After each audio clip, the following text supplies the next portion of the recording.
Okay. And welcome, Hoosier fans, to another victorious episode of Doing the Work post-game show. As today, our number 10 ranked And welcome, Indiana Hoosier Hoosiers fans, to another episode of Doing the Work post-game show. There we go. Sorry about that. And our Indiana Hoosiers completely dominate Penn State 70-40. I'm your host, Kathy Amos, here with Coach Jeff Marlow, and we will break it all down for you on this edition of Doing the Work, the new show on the Back Home Network that's dedicated to covering IU women's basketball. But let's start the show the same way we start every show, and that is with our banner moment. And for me, I think I'll just take the entire third quarter as our banner moment. That was really when the women came out of halftime and just completely dominated and outscored Penn State by 13 points in that third quarter alone. That was on top of their second quarter domination of an 11-point run to really go up 60-30 by 30 points by the end of the third quarter. I thought that whole third quarter in particular, I think Penn State only scored 9 points the entire third quarter, and it was just complete from beginning to end with that from the time they came out of halftime. So with that, Jeff, I'll throw it to you and see if you want to bring up some other moments that you found. Well, I'll go with my meaningful moment actually came at the end of the first quarter, Kathy. That was a quarter where we did not get off to the start we wanted. Terry Morton had to take a quick timeout when we were behind 6-2. We looked a little flat, like we really weren't ready to play. But after that, and especially from the 3-minute mark on, Alexei Golbe hit a 3-pointer to give us a 12-11 lead, and then we finished out the quarter on a 6-2 run, and that propelled us into an 18-13 lead at the end of the first quarter, and then really just kind of kept building from there. So for me, my most meaningful moment will come from that end of that first quarter with Alexei hitting a 3, Grace had a field goal, Nikki hit a 3, and Allie finished with a free throw. So that was kind of that last 3 minutes for us. Great. That's awesome. And as always, our banner moment today is brought to you by our friends at Home Field Apparel. They're now in their 5th season of sponsoring the Assembly Call, and this is their first as presenting sponsor for that Back Home Network. In case you missed it, Home Field recently did a brand refresh of their IU collection, adding 3 new items to bring their extensive IU collection to more than 40 items. They also have vintage apparel for more than now 120 colleges and universities across the country. So there truly is something for almost everyone at Home Field. I know for me, I did some Christmas shopping, and I have a friend here in the Des Moines area who's a Michigan fan, so appropriate for this time of the year. I bought her a Michigan sweatshirt that will surprise her with for their upcoming bowl game. And of course, at Home Field, all of their quality is high, comfortable shirts, sweatshirts, and hoodies. Additionally, you can get a 15% off of your items for first-time purchasers with the code of HOME. And remember, items are subject to sell out, and Home Field recommends ordering as early as possible so their warehouse and shipping carriers have plenty of time to get shirts to you for the whole holiday season. So go to homefieldapparel.com today and start planning ahead. Again, that's homefieldapparel.com and wear one for the team. Okay, I have a couple other moments I wanted to kind of throw out there, Jeff, and see if you had any. Okay. One in particular, I actually wrote down, I see Ari here in our chat. Hi, Ari. Thanks for joining us live today. Was one very early on when the coach took a timeout with, it was only a minute and a half into the game where we really looked rattled by that zone. And we were down 6-2 with some very fast turnovers. And I thought it was good for her with the team looking flat to stop the game, get them calmed down, even though it was really quick, a minute and a half into it. Any other moments, Jeff, that you want to jump in and point out?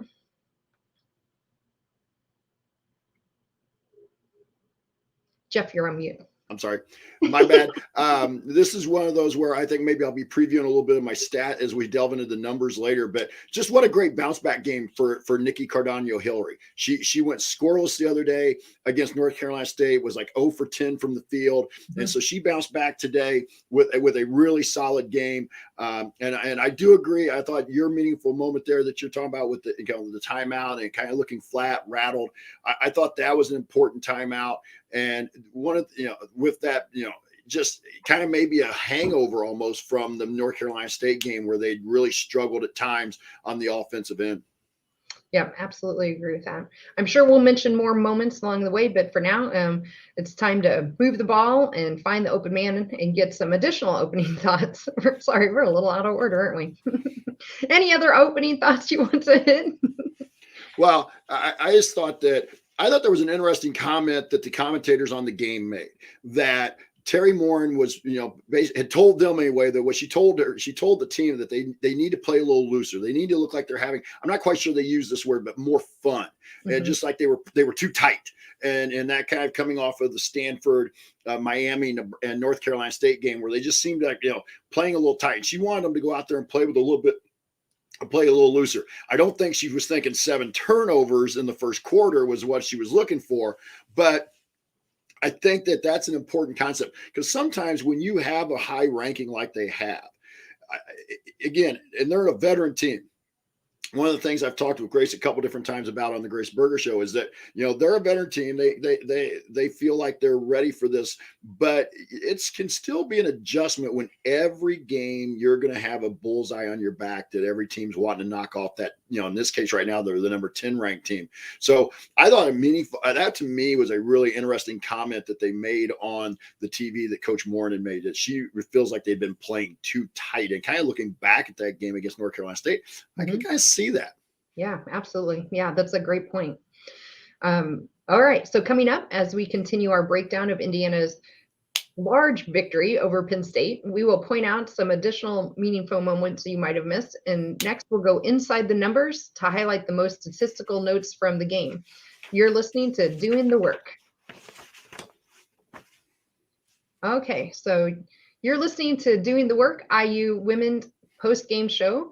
I'm Kathy Amos here with Coach Jeff Marlow, and we're breaking down Indiana's win against Penn State. Next, it's time, I think, we'll go ahead and jump into the numbers. Jeff, how about you? You want to start with one in particular you want to start with? And maybe we'll just go back and forth and pick out. I'm sure there's plenty for us to go around about. Yeah, I'll start out with the fact that Penn State shot 0 free throws for the game. And kind of piggyback that, IU had only 9 fouls for the entire game. That's, that means that Penn State, 0 for 0. I'm not sure I've seen that in a women's basketball game or a men's basketball game, but just a college basketball game in general. I'm not sure I've seen that where nobody gets a free throw, not an and one, not a bonus. I mean, 9 fouls in 4 quarters of basketball means you basically average about 2 to 3 fouls per quarter. And to me, I'm not sure that Penn State, we talked a little bit about this coming into the game when we, in our previous with the North Carolina State game last week, they were not considered to be a top of the league contender. But still, when you can keep them off the free throw line, they don't get easy points. They don't gain confidence. And so I really thought that was a big, big stat. Yeah, I agree with that, Jeff. I think that was a great stat to really point out, actually, our defense. And along that line, Penn State was 4-4 coming into this game. And all 4 of their wins, they had scored 80 points or more. And all of their losses were less than 80. And that was one of the keys I was looking for. And not only did we hold them to 80 or less, we cut them in half. I thought the defense in particular was superb tonight, with holding them to only 40 points. And especially our perimeter defense. And granted, some of the shots were just misses from Penn State that maybe should have gone down, but they were 2 of 16, exactly 1 of 8 in each of the 2 halves from the 3-point line. So again, I thought that was a testament to our defense, in addition to, of course, just some of the shots from Penn State not going down. Do you have another stat you want to jump in? And well, I'll kind of go back to yours with the defense, and we commented on this a little bit, texting back and forth. The officials allowed them to play quite a bit tonight. Now they tightened it up a little bit, just a little bit. In the second half, but the first half was a more physical game, and I thought that benefited us because that's the way we like to play defense anyway. And so I thought that was a good thing for us to be able to jumpstart the offense, defense got us going. We got some steals, we got some turnovers, and we're able to get going up and down that way. The other big number I had was 18 turnovers. I mean, that's a little bit high, obviously, but we had 7 in the first quarter. That meant you were on pace for 28, and they struggled a little bit against North Carolina with turnovers. So the fact that they played the final 3 quarters with only 11 turnovers the rest of the way tells me that when they're locked in, they're very, very capable of taking care of the ball. I think I had it written down that their turnover percentage ended up being 27% for the game, which is, again, a little high, but, they're early in the game. They were well over 30. Yeah, I agree with that as well. And the other thing you mentioned, the 7 in the first quarter, 6 of those 11 that came in the next 3 quarters are actually in the last quarter. So we had 7, then only 2, 3, and then 6 in the last. So we really bookended ourselves. I think the beginning of the game, again, we seemed really rattled from that zone that they were doing. Was it like a 2-3 matchup or a 2-3 trapping zone? It was kind of hard to. Yeah, a little bit of the matchup. Yeah, a little matchup zone, wasn't it? And then at the ends, of course, your last quarter, we're playing a lot more of our substitutes, our bench players that I'm sure we'll talk about the bench again here in a little while, but they had 6 turnovers. I think, again, but that was definitely something I was looking to see improve. So bookending it with some bad quarters, but really 2 fantastic quarters in the middle. And as I mentioned in my opening banner moments, that's really where we made our big run, were in those 2 quarters. Yeah. Another stat let's dive into a little bit, I think, is the rebounding. I think we really won that rebounding battle here tonight as well. 37 to 24. And the margin was especially large in the first half, where we out rebounded them 12 to 22. And most of our rebounds were actually defensive rebounds. So 30 of those 37 were defensive rebounds. So I thought we did a nice job of getting in there and really getting some of those misses after we held them to 34% overall field goal percentage. Any other number you want to talk about or expound on the rebounding number? Well, I would go deeper. I'll go back to the bench thing as well. 3 of our bench kids got double-digit minutes tonight. And against North Carolina State, that wasn't the case. Now, again, I realize level of the opponent plays part of that. But none of our starters played more than 32 minutes tonight. Grace played 32, and then Alexa and Allie both played 31. So that, to me, against a team like this, and then also, and I hope she's okay. I know our fans maybe not following the women's game as closely, but Paige Beckers at UConn injures herself. I should say gets injured kind of at the end of a game where they were up 18. And I know an injury like that can happen anytime. And hopefully it isn't as bad as it looked on the video. And I haven't seen anything official out of UConn here in the last 24 hours, but we didn't have our starters in there at the end, and we need to develop, as you mentioned the other day, the bench has to kind of develop. And the only way they're going to develop is to get time on the floor. And a game like this was a good day to get them on the floor and get them ready and get them some experience, because that's all real game experience beats practice every day. Yeah, let's talk some more about the bench. We played 7 players off the bench. A couple of them, one gal with just 1 minute, 2 of them with 3 minutes. But as you mentioned, a lot of time on the court. The thing, though, now as we get this time, what we need to see from them, I think, is more production. Correct. They only scored 4 points. So we had 70 points tonight, which was a lot of points to put up, and only 4 from our bench. I really would like to see that go up. They had nice rebounds. They had 6, 8, 9 rebounds from the bench, which is great to see. But no shots. Hardly any of them took any shots outside of the two women that scored. So to me, I think this was a great step in the right direction. It got our starters rest. It got our bench players in and getting experience. However, it just didn't get any production, even with some of them playing upwards of 10, 12, 18 minutes. And I'll kind of go back with that as well. You look at our stats overall, just real balance. Mac had 16 to lead the way. Nikki had 14. All the starters were in double figures. Nikki had 7 rebounds. Grace had 6. Mac had 6. And so just a real, to me, and I think I brought this up during the broadcast, that's where this team really thrives. If they're having to get 25 from one kid on a given night to carry them, I'm not sure that that's the best way for them to play. But when all 5 of them are in double figures, all 5 are getting toward double digits in rebounds, to me, that was the stat. And again, I realize level of the opponent here, but when they're playing their best, even against good teams, that's the way they're capable of playing. And I think that's really kind of their blueprint for winning. Yeah, I absolutely agree with that. I mean, when you see a score, especially a lopsided one of 70-40, you would thought, oh, somebody must have had a double-double or a couple double-doubles. There was not one person, not one player on our team that had a double-double. The closest you got was Nicole Cardano-Hillary with 14 points and 7 rebounds and 5 assists. But no, other than that, and I guess we had 2 other ladies with 6 rebounds each, but really no double doubles. So that was one of the things I wanted to talk about as well in my closing thoughts, was just the balance of the team. It's just right on top of it today. And then I also point out that we won pretty much every statistical battle. We broke even on bench points, but we won the points in the paint 34-26. We won the points off turnovers 24-12, even though we had 18 turnovers. And second chance point, fast break points. We won all those numbers, and they weren't huge margins in the fast break and points off or second chance points. But those are the kinds of things I like looking at as a coach, because to me, those tell me a little bit about hustle, second chance points, and also, are you taking advantage of the turnovers you can generate? And we did a pretty good job tonight. We scored 24 points off of 22 turnovers. Yep, doubled them up on the points off turnovers. So while we were almost even with them in turnovers, they didn't at least turn into the points we were able to generate off of their turnovers.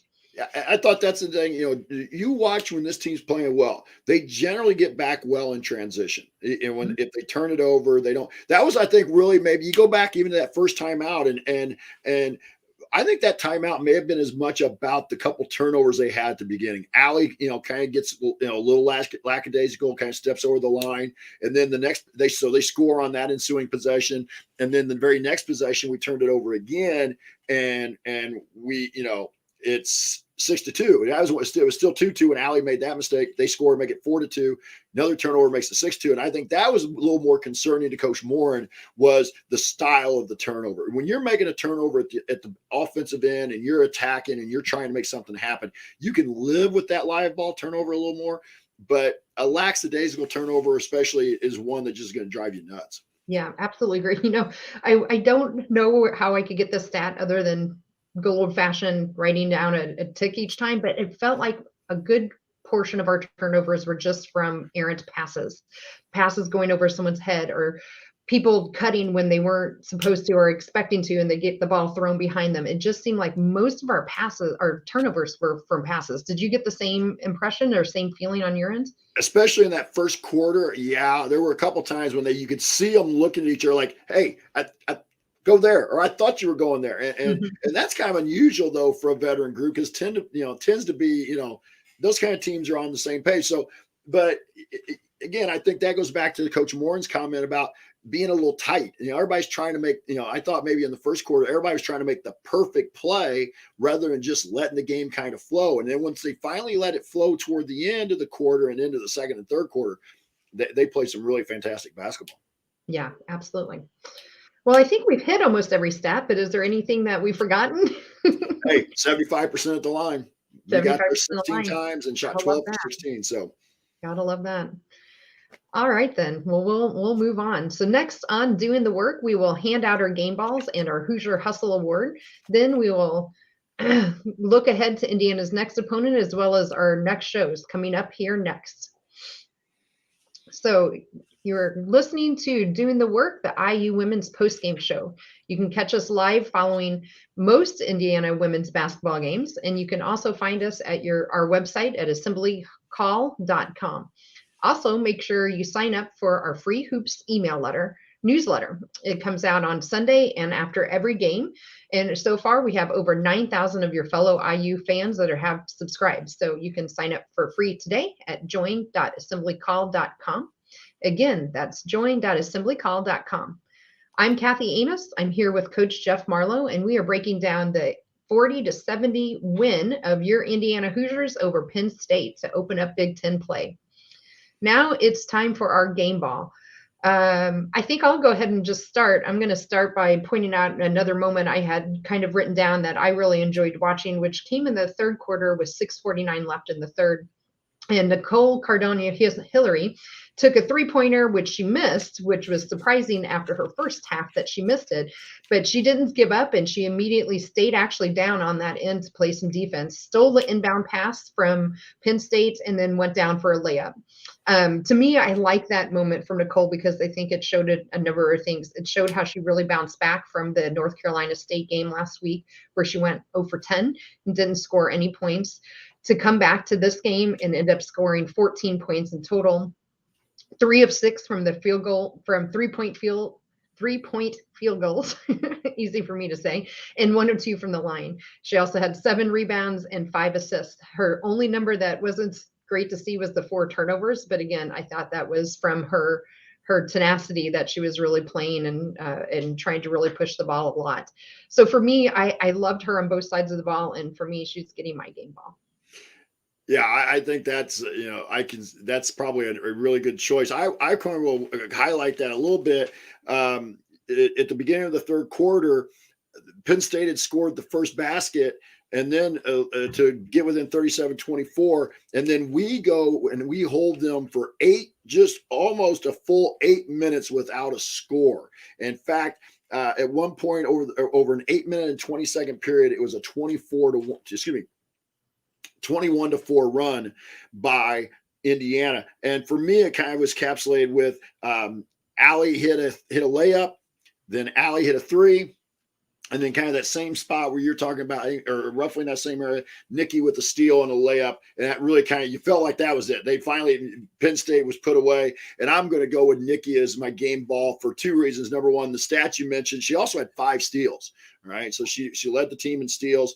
And also just the fact that it showed her mental toughness to be able to come back from a really tough game. You know that after that game, she knew that she didn't play well, that she was, she put up a 0, and that if she just had hit a few shots like she normally does, that game might have had a different outcome. So to me, because of her mental toughness and the stat line that you already mentioned, I'm going to go with Nicole Cardona Hillary as my game ball as well. Perfect. All right. Well, it's unanimous. So we are now got 1 game ball for Nicole and 1 game ball from Mac.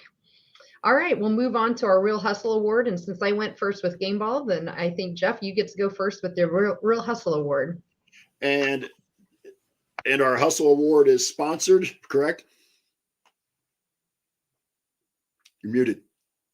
Yep. All right, thanks. All right, now it's time for the Hoosier Hustle Award, and it's sponsored by our friends at Evansville Security Services. Evansville Security Services provides off-duty police officers to businesses and individuals throughout Indiana. So remember, prevention cannot be measured, so let Evansville Security Services help you prevent a bad outcome today. Go to evansvillesecurityservices.com to learn more. Again, that's evansvillesecurityservices.com. All right, Jeff, your turn now for real. Yeah, I'm going to go with Alexa Golbey as my Hustle Award. 11 points, 4 rebounds, 2 assists, and 2 blocks, along with 1 steal. And I just like watching Alexa with that, being able to guard multiple spots. So for tonight, I'm going to go with Alexa Golbey as my Hustle Award. That's great. Well, we're going to have our first split here, so we'll see how we're going to fix this. So for me, my Real Hustle Award was going to go to Mackenzie Holmes.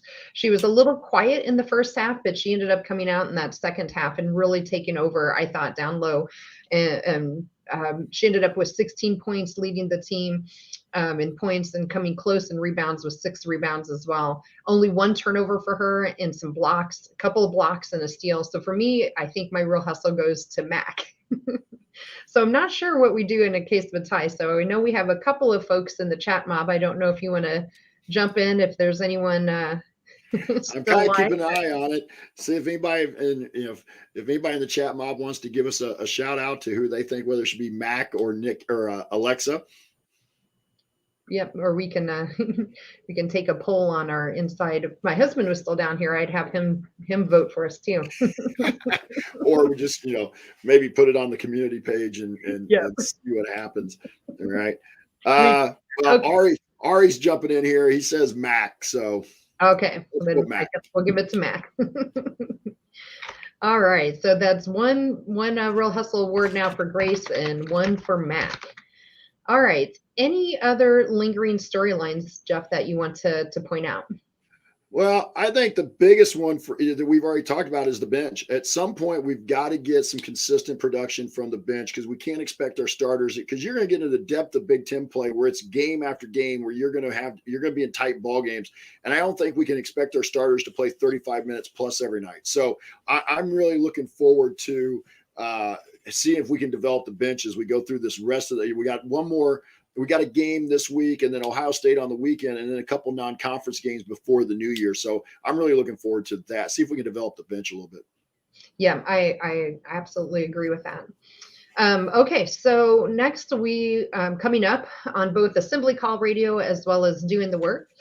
First on Assembly Call Radio, Wednesday, we have a men's post-game basketball show. They play Wisconsin at 7 o'clock Eastern. Thursday, we'll have our normal Assembly Call Radio.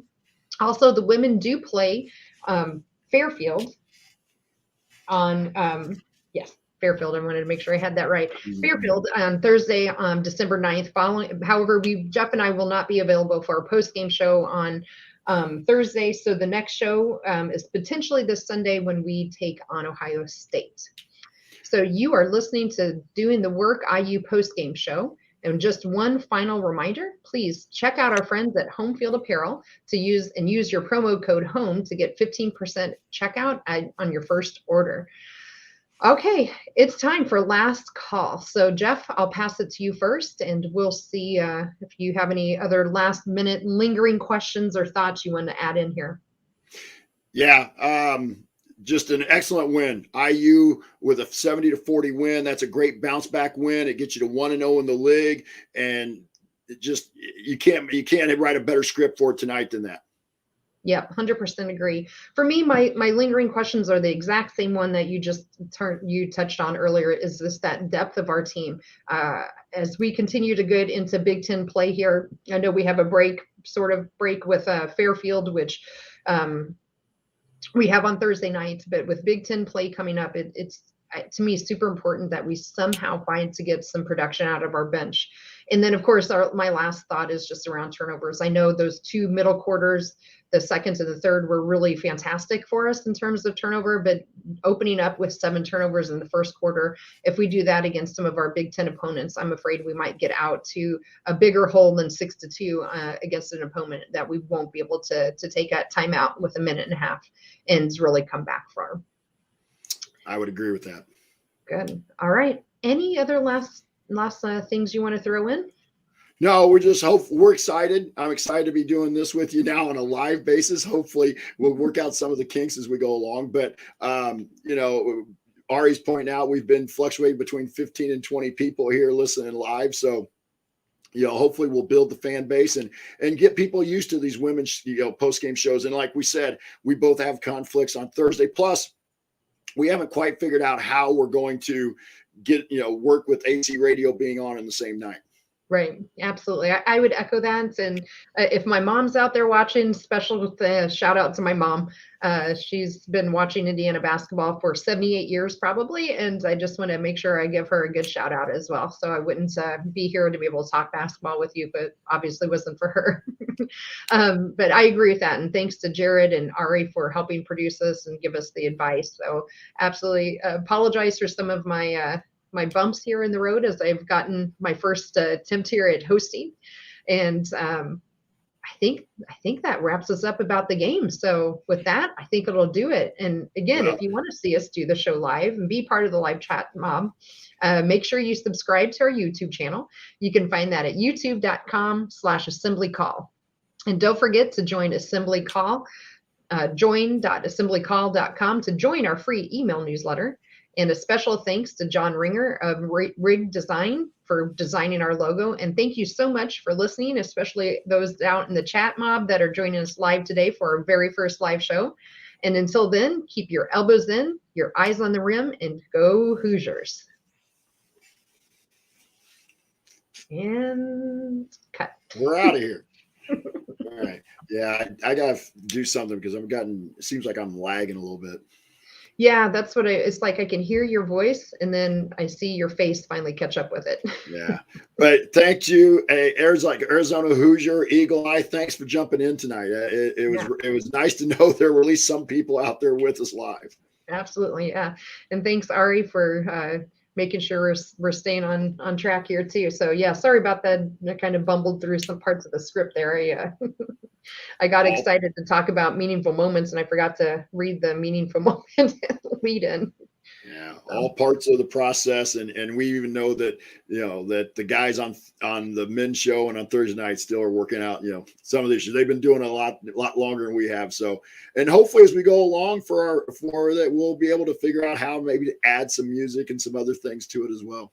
yeah, absolutely. Cool. Well, Jeff, enjoy your Thursday night, and I guess maybe we'll see each other in the chat mob though on Wednesday night for after the men's game. Yeah, that and Sunday I believe is the Ohio State game. Yeah. And again, we might be able to do that game. I know both of us had, one or two of us had, something going on Sunday that might have been conflicted. And that might be the other thing for our listeners too, is that it might be some nights, maybe if we have a conflict, that maybe we can do it the next day and maybe just be a day late. But we're going to try and make it a consistent show for the IU fan to get their women's basketball information. Yeah, I am available both Thursday and Sunday. So Okay. if your plans change or whatever, let me know and I can jump in. I will do that. All right, Kathy. Hey, I'll kind of end this broadcast here.